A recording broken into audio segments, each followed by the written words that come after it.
Asia's Limitless star Julian San Jose is turning 30. Ano kayang plano ni Julie para i-celebrate ang bagong chapter na ito ng kanyang buhay? Makichika kay Lars Santiago. Sa pagdiriwang ni Julian San Jose ng kanyang 30th birthday sa darating na Biyernes, simple lang daw ang kanyang plano. Just a simple celebration with my family and my friends and loved ones.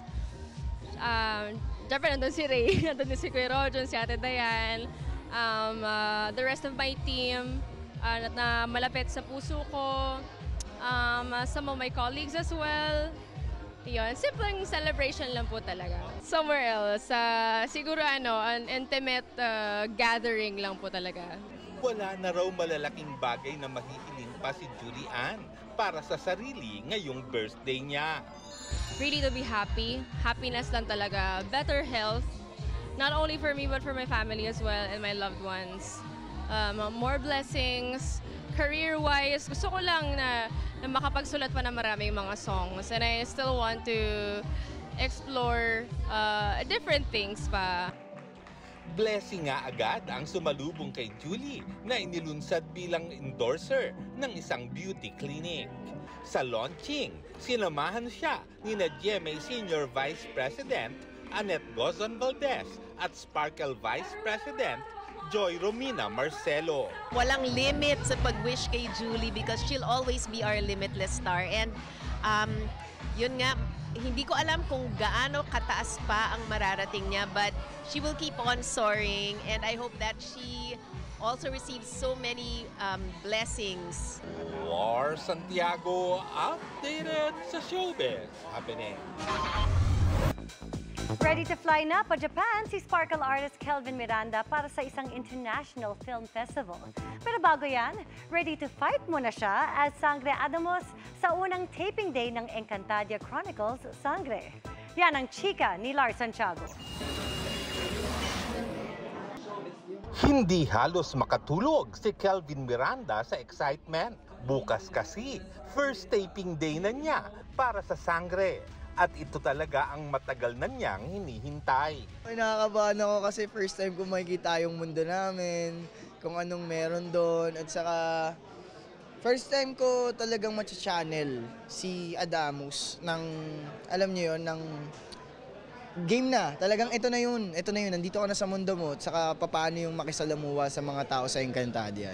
Gusto na raw maramdaman ni Kelvin ang pagpasok sa pagkatao ni Adamus na isang sangre, lalo na kapag suot na niya ang kanyang warrior costume.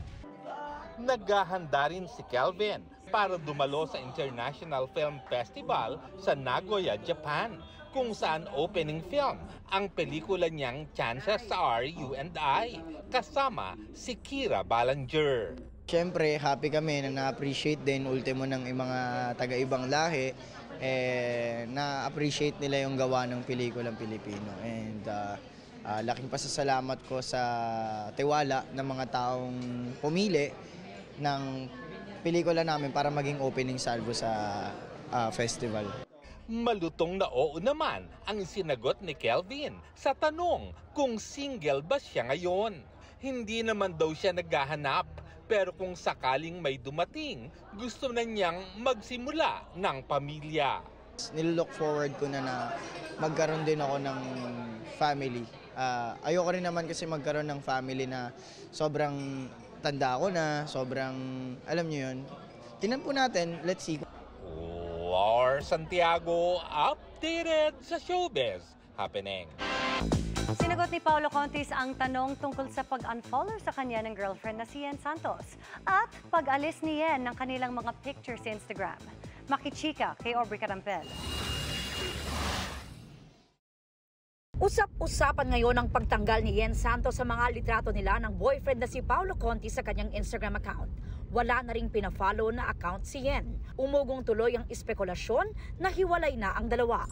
Nang tanungin namin si Paolo sa premiere night ng kanyang bagong pelikula na Fuchsia Libre, sagot niya, isang magandang no comment. As I always say, masyado na kayong may alam sa buhay ko. So I'd like to keep it personal, my personal life. Dati pina-follow kita, dati pina-follow ko si Gorgie, in-unfollow ko rin kayo lahat. O ibig sabihin ba, naghihiwalay tayo lahat? O?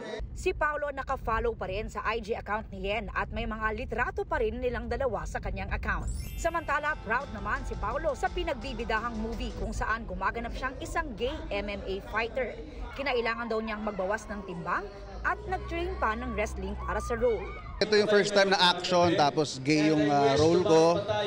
It's very fun, it's very entertaining. Makakasama ni Paulo ang aktor na si John Arcilla. Sobrang napaka-controversial nitong movie na ito para sa akin kasi hindi lang siya pang LGBTQ, definitely pang whole family siya.